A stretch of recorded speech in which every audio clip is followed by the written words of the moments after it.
Number 1, number 2, number 3 और number 4। जैसे for example मैं शुरू कर लेता हूँ बूम से। बूम, बूम के बाद रिसेशन, रिसेशन के बाद डिप्रेशन और फिर रिकवरी। ये एक बिजनेस साइकिल, एक बिजनेस साइकिल के अंदर एक बिजनेस साइकिल के अंदर 4 फेजेस होते हैं। 4 फेजेस मिलें तो एक बिजनेस साइकिल बनता है। एक बिजनेस साइकिल बनता है। तो इसका मतलब ये है कि 4 फेजेस को मिलाएं, ये 4 फेजेस को मिलाएं तो एक बिजनेस साइकिल बनता है। ठीक है जी।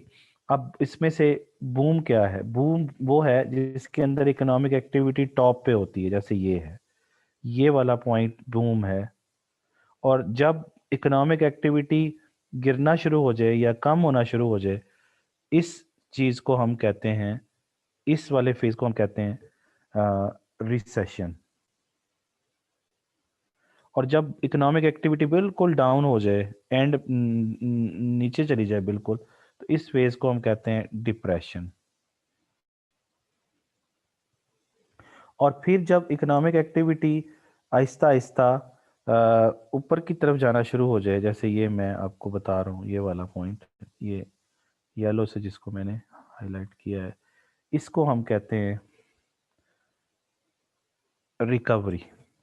और रिकवरी का फिर नतीजा क्या निकलता है? ये रिकवर करके इकॉनमी फिर कहाँ पहुंच जाती है?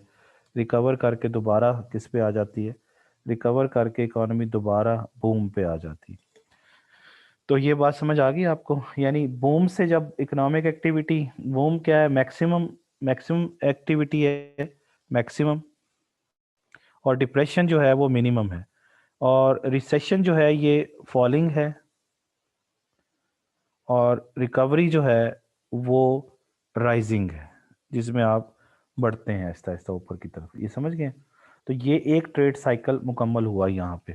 इसको कहीं से भी शुरू कर सकते हैं आप लोग।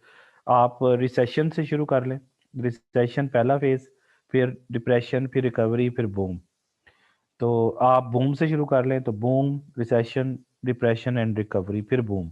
तो कोई भी आप डिप्रेशन से डिप्रेशन तक भी जा सकते हैं। जरूरी नहीं है कि आपने शुरू में बूम ही शुरू करना है, तो आपकी मर्जी है। समझ आ गई बात? तो ये जरूरी नहीं है कि आप पहले यही शुरू करें। तो ये क्लियर हो गया? तो बिजनेस ये आसान से टॉपिक है, इसमें यही बताया जा रहा है कि इकोनॉमिक एक्टिविटीज क्यों अप एंड डाउन जाती हैं, क्यों इकोनॉमी बाज़ औक़ात बहुत अच्छे हालात हो जाते हैं बिजनेस के, क्यों बहुत ज़्यादा नीचे चले जाते हैं, इसके क्या फेजेस क्या होते हैं। तो मैंने आपको पहले ये बताया कि एक बिजनेस साइकिल के अंदर 4 फेजेस होते हैं। और ये चारों फेजेस कितने टाइम में मुकम्मल होंगे? यानी ये नीचे टाइम पीरियड आ रहा है ना, ये देखें ना, इधर यहाँ पे फॉर एग्जांपल ये टाइम पीरियड है, ये T1 टाइम पीरियड है। और ये फर्ज कर लें ये टाइम पीरियड T10 है। फिर ये टाइम पीरियड जो है फर्ज कर लें T20 है, पता नहीं मैंने फर्ज ही लिखा है। तो ये सारा जो टाइम पीरियड आ रहा है ना, ये वाला T1 से लेकर T9, ये सारा रिसेशन का टाइम पीरियड है। T10 जो है वो डिप्रेशन का टाइम पीरियड है। T1 जो है वो बूम का टाइम पीरियड है। समझ रहे हैं ना? तो ये आपको मैंने ट्रेड साइकिल या बिजनेस साइकिल के आपको फेजेस समझाए हैं, या उसकी स्टेजेस समझाई हैं कि वो कितनी होती हैं। और इसके अंदर मैंने आपको बताया कि अब इसमें क्या क्या होता है, इसकी मज़ीद डिटेल जो है हम बुक से पढ़ लेते हैं। जैसे यहाँ पे देखें, मैंने अभी आपको बताया कि ट्रेड साइकिल और business cycle are the continual sequence of the rapid growth in national income followed by a slow down growth in. ये देखें, यानी इसका मतलब ये है कि पहले यहाँ पे जैसे कह रहा है कि पहले रैपिड ग्रोथ होती है, यानी ये वाली बात कर रहा है कि ग्रोथ होती है, और फिर नीचे की तरफ चले जाते हैं, फिर इनकम बढ़ती है, फिर रिसेशन आ जाता है, फिर रिसेशन खत्म होता है तो फिर डिप्रेशन आ जाता है, और ये साइकिल जो है वो मुकम्मल हो जाता है। फेजेस में भी आपको यही समझाया गया है जो मैंने अभी आपको क्लियर कर दिया कि इसमें जैसे यहाँ पे है, ये ए जो है ये बूम है, ठीक है ना जी। और ये जो बी पॉइंट है यहाँ पे, ये जो है ये डिप्रेशन है, ठीक है ना जी। और ये वाला जो हिस्सा है जिसमें इकोनॉमिक एक्टिविटी फॉल कर रही है, ये रिसेशन है, रिसेशन। और जिसमें इकोनॉमिक एक्टिविटी फ्लरिश करना शुरू करती है, तो इसको रिकवरी कहते हैं, जिसमें ऊपर की तरफ जाना शुरू करती है और दोबारा आप यहाँ कहाँ आ जाते हैं, बूम पे ऊपर आ जाते हैं। जैसे अब आप यहाँ पे देखें कि एनालिसिस किया हुआ है फेजेस का, जिसमें आपको बता रहे हैं कि रिसेशन फेज के ऊपर पहले बात कर रहे हैं, रिसेशन फेज। अब रिसेशन फेज कौन सा होता है? रिसेशन फेज जो होता है वो ये वाला होता है, जिसमें इकोनॉमिक एक्टिविटी नीचे जा रही होती है, ठीक है ना जी, नीचे की तरफ जा रही होती है ऐसे, ये रिसेशन फेज है, ठीक है। और कहाँ से नीचे जा रही होती है? ये बूम है, तो बूम से वो डिप्रेशन की तरफ जा रही होती है। तो बूम से डिप्रेशन के दरमियान में जो फेज आता है ना, ये वाला फेज, ये वाला फेज, ये रिसेशन है। क्योंकि बूम की वजह से रिसेशन आता है, रिसेशन की वजह से डिप्रेशन आता है, डिप्रेशन की वजह से रिकवरी होती है, रिकवरी की वजह से बूम आता है। ये ज़हन में रखें कि ये जो चारों फेजेस हैं ये एक दूसरे को चेज करते हैं, यानी या ये कहिए कि ये चारों फेजेस एक दूसरे की वजह बनते हैं। यानी बूम की वजह से रिसेशन आता है, रिसेशन की वजह, रिसेशन आता जाएगा, इकोनॉमिक एक्टिविटी गिरती जाएगी और आखिरकार बिल्कुल नीचे चली जाएगी, डिप्रेशन आ जाएगा। डिप्रेशन की वजह से ही रिकवरी होती है और रिकवरी की वजह से फिर दोबारा बूम आता है। तो रिसेशन फेज के अंदर क्या बता रहा है, ए से बी के अंदर वो बता रहा है, ए से बी पॉइंट के अंदर, तो ये यही वाली बात जो मैं अभी आपको रही, ये ए पॉइंट है, ये बी पॉइंट है, ये रिसेशन का फेज है। अब इस रिसेशन फेज में क्या होता है? इस रिसेशन फेज में जनाब ये होता है कि इकोनॉमिक एक्टिविटी जो है वो फॉल कर रही होती है, यानी आपकी जो इकोनॉमिक ग्रोथ है वो नेगेटिव की तरफ जा रही होती है और वो 2 कंसेक्टिव क्वार्टर में यानी वो डाउनवर्ड ही जा रही होती है। और जब आप इकोनॉमिक एक्टिविटी नहीं हो रही होगी तो वहाँ पर बेरोजगारी बढ़ जाएगी और कैपिटल भी इतना ज़्यादा नहीं लगाया जाएगा और बिजनेस कॉन्फिडेंस बहुत लो हो जाएगा, कंज्यूमर कॉन्फिडेंस बहुत लो हो जाएगा। तो ये उसके 3 मेन करेक्टरिस्टिक्स हैं रिसेशन के। तो इसका नतीजा ये निकलेगा कि आपके मुल्क के अंदर ये रिसेशन जब आता है तो रिसेशन के नतीजे में आपकी जो डिमांड होती है वो कम होना शुरू हो जाती है। यानी इन इन तीनों की वजह से आपके मुल्क के अंदर एग्रीगेट डिमांड कम हो जाती है। जब एग्रीगेट डिमांड कम होती है तो इसका मतलब है उसके नतीजे में डाउनवर्ड मल्टीप्लायर इफेक्ट होता है, क्योंकि बेरोजगारी बढ़ रही होती है, ग्रोथ हो नहीं रही होती है, इकोनॉमी नीचे की तरफ जा रही होती है और बिजनेस कॉन्फिडेंस नीचे जा रहे होते हैं। तो इस सूरत हाल में अब गवर्नमेंट का रोल आता है। गवर्नमेंट का क्या रोल आता है कि government macro economic stabilization policies लेके आए। और यहाँ पे प्रॉब्लम क्या है कि एग्रीगेट डिमांड कम हो रही है, तो अब गवर्नमेंट चाहेगी कि इस गिरने को रोका जाए, यानी लिमिट किया जाए, यानी रोका जाए फॉल इन एग्रीगेट डिमांड, जो एग्रीगेट डिमांड में कमी आ रही है उसको कम किया जाए, उसको यानी बढ़ाया जाए। अब एग्रीगेट डिमांड को गवर्नमेंट चाहेगी कि बढ़ाए, और एग्रीगेट डिमांड को बढ़ाने के लिए जो वो पॉलिसीज अडॉप्ट करेगी उनको डिमांड मैनेजमेंट पॉलिसीज कहते हैं। डिमांड मैनेजमेंट पॉलिसीज वो होती हैं जो गवर्नमेंट एग्रीगेट डिमांड को बढ़ाने के लिए या कम करने के लिए लेके आती है।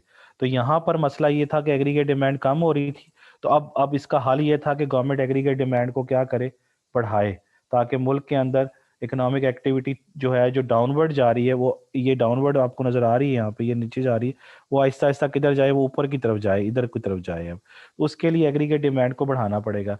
और एग्रीगेट डिमांड बढ़ाने के लिए गवर्नमेंट क्या करेगी? उसके लिए गवर्नमेंट खुद से खर्चा शुरू करेगी, पहली बात कि वो गवर्नमेंट स्पेंडिंग में इजाफा कर देगी, यानी जी में इजाफा हो जाएगा। और दूसरी तरफ वो टैक्सेस में कमी करेगी ताकि लोगों की इनकम में इजाफा हो और लोग ज़्यादा खर्च करें और एग्रीगेट डिमांड में इजाफा हो। और फिर इंटरेस्ट रेट में कमी करेगी, क्योंकि इंटरेस्ट रेट में कमी करने से लोग इन्वेस्टमेंट ज़्यादा करेंगे और इन्वेस्टमेंट में इजाफा होने से लोगों की इनकम में इजाफा होगा और इनकम में इजाफा होने से एग्रीगेट डिमांड में इजाफा होगा। तो ये सारी चीज़ें समझ आ गई आपको? तो इसका मतलब ये है कि रिसेशन वाले फेज में मसला ये हो रहा होता है कि डिमांड कम हो रही होती है, ये तीनों फैक्टर्स की वजह से, और उसका इलाज ये होता है कि एग्रीगेट डिमांड को बढ़ाया जाए ताकि रिसेशन के फेज को कम किया जा सके। उसके लिए जो डिमांड मैनेजमेंट पॉलिसी होती है वो ये होती है कि एक्सपेंशनरी पॉलिसीज को अडॉप्ट किया जाता है। एक्सपेंशनरी में ये होता है कि एग्रीगेट डिमांड को एक्सपेंड किया जाए। तो एग्रीगेट डिमांड को बढ़ाने वाली जो पॉलिसीज होती हैं उनको हम एक्सपेंशनरी कहते हैं, एक्सपेंशनरी पॉलिसीज। तो ये वो डिमांड की पॉलिसीज हैं जो एक्सपेंशनरी हैं। अच्छा, दूसरी तरफ आ जाइए, रिकवरी फेज। रिकवरी फेज ये है, रिकवरी फेज क्या है? जिसमें इकोनॉमिक एक्टिविटी किधर जाती है, ऊपर की तरफ जाती है। यानी कहाँ से? ये डिप्रेशन के फेज से, क्योंकि रिसेशन का नतीजा डिप्रेशन निकलता है और डिप्रेशन से जो है वो ऊपर की तरफ जाना, ये वाला फेज जो है ये रिकवरी है। और कहाँ जाना, बूम की तरफ जाना, ये बूम है। तो ये जो दरमियानी जो टाइम पीरियड है, ये दरमियानी जो फेज है, इसको रिकवरी कहते हैं। तो रिकवरी में क्या होता है कि लोग जो हैं उसके रिकवरी के सिम्टम्स कौन कौन से होते हैं, ये सिम्टम्स लिखे हुए हैं कि इसमें ग्रोथ आहिस्ता आहिस्ता होना शुरू होती है, और उसके नतीजे में ग्रोथ होती है, इकोनॉमी फ्लरिश करना शुरू करती है आहिस्ता आहिस्ता, जॉब की वैकेंसीज में इजाफा होता है, जॉब क्रिएशन की जाती है, और बेरोजगारी में कमी आ जाती है, इन्वेस्टमेंट बढ़ना शुरू हो जाती है, लोगों का कॉन्फिडेंस आहिस्ता आहिस्ता बेहतर होना शुरू हो जाता है, और इसके नतीजे में क्या होता है, एग्रीगेट डिमांड बढ़ना शुरू हो जाती है। ठीक हो गया जी। और आखिरकार ये सारा कुछ जब रिकवरी होती है तो आप कहाँ पहुंच जाते हैं, बूम पे। ये तीसरा फेज आ गया बूम। अब बूम पे पढ़ते हैं क्या होता है। अब बूम में किस सिम्टम्स क्या है, वो आपको पता है कि बूम जो है वो ये वाला फेज है जिसके अंदर आप मैक्सिमम पे पहुंचे होते हैं, यानी आप रिकवर करते करते यहाँ पे पहुंच जाते हैं और बूम पे पहुंच जाते हैं, ये बूम है। तो बूम में क्या होता है, यहाँ पे इकोनॉमिक एक्टिविटी पीक पे होती है और बेरोजगारी सबसे कम होती है ना। फुल एम्प्लॉयमेंट पे लोग, इकोनॉमी जारी होती है, लेबर की डिमांड में बहुत ज़्यादा इजाफा हो चुका होता है क्योंकि एग्रीगेट डिमांड बहुत बहुत बढ़ रही होती है, और उसके नतीजे में आपकी एक्सपोर्ट्स में इजाफा हो रहा होता है, आपकी इंपोर्ट में इजाफा हो रहा होता है, और इसका नतीजा ये निकलता है कि आहिस्ता आहिस्ता इकोनॉमी के अंदर जो है वो बहुत ज़्यादा आउटपुट हो जाती है। जब आउटपुट ज़्यादा हो जाती है उसके नतीजे में कीमतों में कमी आ जाती है, कीमतों में कमी आती है तो लोगों के प्रॉफिट कम हो जाते हैं, फर्म्स के। जब फर्म्स के प्रॉफिट कम होते हैं तो वो लोगों को निकालना शुरू कर देती है, यानी आउटपुट कम प्रोड्यूस करना शुरू कर देती है, जिसके नतीजे में बेरोजगारी बढ़ना शुरू हो जाती है, और फिर इकोनॉमी दोबारा रिसेशन की तरफ जाना शुरू हो जाती है। ठीक है जी। तो इसका मतलब ये है कि यहाँ पर अब ज़रूरत इस चीज़ की है कि गवर्नमेंट जो है वो क्या करे, क्योंकि यहाँ पे बूम के टाइम पीरियड के अंदर एग्रीगेट डिमांड क्या होती है, वो बहुत ज़्यादा होती है, एग्रीगेट डिमांड मैक्सिमम होती है। तो अब इस सिचुएशन के अंदर ज़रूरत इस अमर की होती है कि गवर्नमेंट जो है वो एग्रीगेट डिमांड को कर्टेल करे, यानी एग्रीगेट डिमांड बहुत ज़्यादा हो चुकी होती है, उसको कम करना होता है, तो क्योंकि बूम पे जा रही होती है इकोनॉमी। तो उसमें गवर्नमेंट क्या करती है, गवर्नमेंट अपने अखराजात को क्या कर देती है, कम कर देती है, गवर्नमेंट टैक्सेस में इजाफा कर देती है और इंटरेस्ट रेट में भी इजाफा कर देती है, तीन। उसके नतीजे में एग्रीगेट डिमांड कहाँ चली जाती है, नीचे की तरफ चली जाती है। अच्छा जी, इसके बाद जो नेक्स्ट क्वेश्चन है वो ये है कि बिजनेस साइकिल क्यों आते हैं, यानी economic activity up and down क्यों जाती है, उसकी वजूहात क्या है। तो उसकी वजूहात के लिए जनाब डिफरेंट रीजंस हैं और डिफरेंट थ्योरीज हैं। तो उनमें पहली थ्योरी जो दी गई है, ये causes of the business cycle का मतलब है कि why economic activity goes up and down. तो उसके लिए उन्होंने डिफरेंट थ्योरीज दी गई हैं, मैनी थ्योरीज हैं उसके पीछे। तो उसमें पहली थ्योरी जो है उसको हम कहते हैं सन स्पॉट थ्योरी। पहली थ्योरी को क्या कहते हैं, सन स्पॉट थ्योरी। अब ये सन स्पॉट थ्योरी किसने दी थी, ये एक इकोनॉमिस्ट थे 19वीं सदी के, उनका नाम था जेवंस। जेवंस ने ये कहा कि सूरज के आगे कुछ धब्बे आ जाते हैं या स्पॉट आ जाते हैं, जिसकी वजह से सूरज की जो हिद्दत होती है वो कम हो जाती है, और उसकी वजह से फसलें सही तरीके से पक नहीं पाती हैं, और फसलें सही तरीके से, या मौसम में इस तरह की एक्टिविटी आती है कि फसलें तबाह हो जाती हैं, या प्रॉपरली फसलें जो है वो ग्रोन अप नहीं होती, जिसके नतीजे में इकोनॉमिक एक्टिविटी डाउन हो जाती है। तो ये इसने भाईजान ने एक जो है वो स्टोरी सुनाई थी, लेकिन ये स्टोरी जो है वो उन ममालिक के लिए एप्लीकेबल नहीं है जो कि इंडस्ट्रियल कंट्री होते हैं, क्योंकि ये सन स्पॉट का ताल्लुक एग्रीकल्चर सेक्टर के साथ इन्होंने जोड़ा था। ठीक है, ये एक पहली कहानी ये है। दूसरी कहानी जो है वो है एक्सेलरेटर थ्योरी। अब एक्सेलरेटर थ्योरी जो है मैं आपको इधर समझा दूं। एक्सेलरेटर थ्योरी क्या है।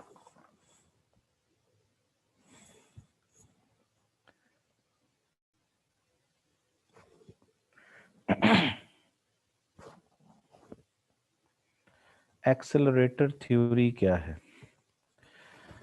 देखें जी। एक्सेलरेटर थ्योरी इन मल्टीप्लायर थ्योरी के उलट है। आपको याद होगा कि जो मल्टीप्लायर थ्योरी हमने पढ़ी थी, खास तौर पर इन्वेस्टमेंट मल्टीप्लायर, खास तौर पर इन्वेस्टमेंट मल्टीप्लायर, तो उसमें मैंने कहा था वाई को डिपेंडेंट रखना है और बाकी इधर आई नॉट रखा था। तो इसके अंदर उलट है, इसके अंदर आई जो है वो फंक्शन है वाई का, ये बात ध्यान में रखना है। इसके अंदर इम्पैक्ट होता है, impact of investment on national income, और एक्सेलरेटर के अंदर होता है impact of national income on investment. ये फ़र्क है। इसका मतलब इनकम में तब्दीली की वजह से, इसमें यहाँ पर जो हम वर्ड यूज़ करते हैं डब्ल्यू करते हैं, एक्सेलरेटर को हम डब्ल्यू कहते हैं, मल्टीप्लायर को हम के कहते हैं। तो ये W is equal to delta I, और डब्ल्यू की जो वैल्यू होगी वो क्या होगी, वो होगी delta I over delta Y. और इधर अगर हम यहाँ पे देखें तो यहाँ पर है कि आई में चेंज आने की वजह से के टाइम्स हमने कहा था वाई में चेंज आता है, और के की वैल्यू निकालें तो आती है delta Y over delta I, I I naught कह लीजिए। तो ये आपके सामने फ़र्क है कि ये इन्वेस्टमेंट में तब्दीली की वजह से इनकम में तब्दीली बताता है, ये इनकम में तब्दीली की वजह से इन्वेस्टमेंट में तब्दीली बताता है। इसको हम एक्सेलरेटर कहते हैं, इसको डब्ल्यू से डिनोट कर लेते हैं, ठीक है ना जी। तो एक्सेलरेटर क्या बताता है, impact of national income on investment. और जो मल्टीप्लायर थ्योरी है वो बताती है impact of investment on national income. Multiplier में तो सारे सब में डिपेंडेंट वेरिएबल वाई होता है, ठीक है ना। यहाँ पर जो वाई है वो इंडिपेंडेंट वेरिएबल होता है। ये एक्सेलरेटर थ्योरी है, समझ आ गई। और यहाँ तक समझ आ गई है तो आगे चलें। आगे क्या है, ये मैंने आपको एक्सेलरेटर थ्योरी समझा दी। इसके बाद ये है, अब ये इस किस तरह से बिजनेस साइकिल कैसे लेके आती है वो भी ज़रा समझ लीजिए। इसको हम कहते हैं कि अगर अगर वाई में कमी आ जाए तो वाई में कमी आने की वजह से क्या होगा, इन्वेस्टमेंट में भी कमी आएगी।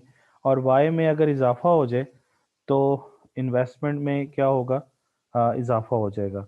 तो वाई का आई पर जो इफेक्ट है वो पॉजिटिव है। और इधर इधर ये है कि आई के वजह से वाई में इजाफा होता है, और वाई की आई की वजह, आई में कमी की वजह से, आई में आई में कमी की वजह से वाई में भी कमी आ जाती है, ठीक है ना। तो दोनों पॉजिटिव ही हैं। क्लियर। अब इसमें ये पता चला कि अगर फॉर एग्जांपल ये वाला चैनल यूज कर लें कि वाई के अंदर क्या हुआ, कमी आई, वाई के अंदर क्या आई, कमी।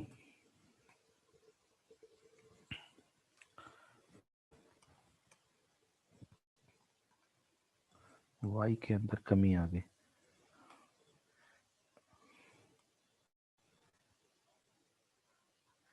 तो उसके नतीजे में आई में कमी आएगी। और ये आई में कमी आएगी तो ये जाके इधर देखें, वो दोबारा किस में कमी ले आएगी, फिर वाई में, ठीक है ना। तो इसका मतलब ये है कि ये दोनों मिलकर इनकम में कमी, मजीद इनकम में कमी का सबब बनेगी। और आपका जो ट्रेड्स जो रिसेशन है वो बढ़ होता चला जाएगा, यानी इनकम गिरती जाएगी गिरती जाएगी गिरती।